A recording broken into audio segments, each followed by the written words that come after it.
parler de Ben Arfa. Oui. Une seconde, mais quoi dire de nouveau? Ah si, aujourd'hui, il a réintégré quand même. Il va réintégrer le club professionnel, l'effectif professionnel, pardonnez-moi.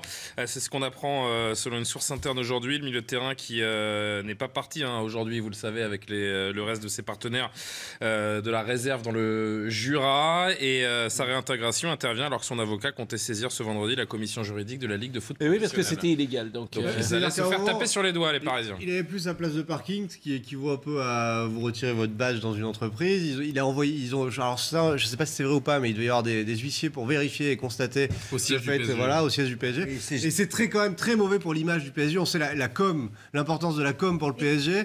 On sait que là, ça commençait un peu à leur poser problème. Ils le réintègrent, mais je pense qu'ils le feront pas jouer pour autant. Non, on peut se demander quand même ce qui s'est passé dans la tête du Paris Saint-Germain, parce qu'ils se doutent bien qu'on est en France, il y a des lois à respecter, on fait pas quand même n'importe quoi. Ce qui s'est passé là avec Hatem Ben Arfa, pour moi, c'est un pur scandale. Donc c'est simplement de remettre les choses à leur place que de le réintégrer à l'effectif professionnel. Un, parce que c'était de l'humiliation pure et simple. Deux, parce qu'il n'y avait pas de raison, quoi. Donc à un moment donné, faire preuve d'autorité quand il n'y a pas de raison de faire preuve d'autorité, alors qu'à des moments ils auraient dû en faire preuve, ils ne l'ont pas fait.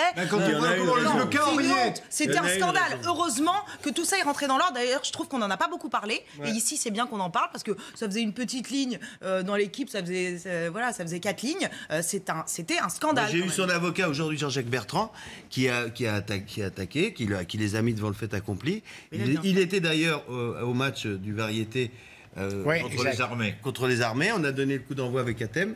Et c'est là qu'il m'a expliqué cette affaire. Il me dit ça va pas durer. Et ça, effectivement, ça va durer 3 jours. Enfin, il y a un truc que je comprends pas, c'est la différence entre la gestion du cas Aurier, souvenez-vous, qui insulte Laurent Blanc et ses joueurs aux yeux du monde sur Périscope, et qui est suspendu 3 matchs, mais bon voilà, qui a joué un peu avec la réserve, mais qui est revenu, qui est resté au PSG, etc. Et le cas Ben Arfa. Non, mais attendez, même si ce qui s'est passé il a raison. L'autorité, c'est pas exemplaire.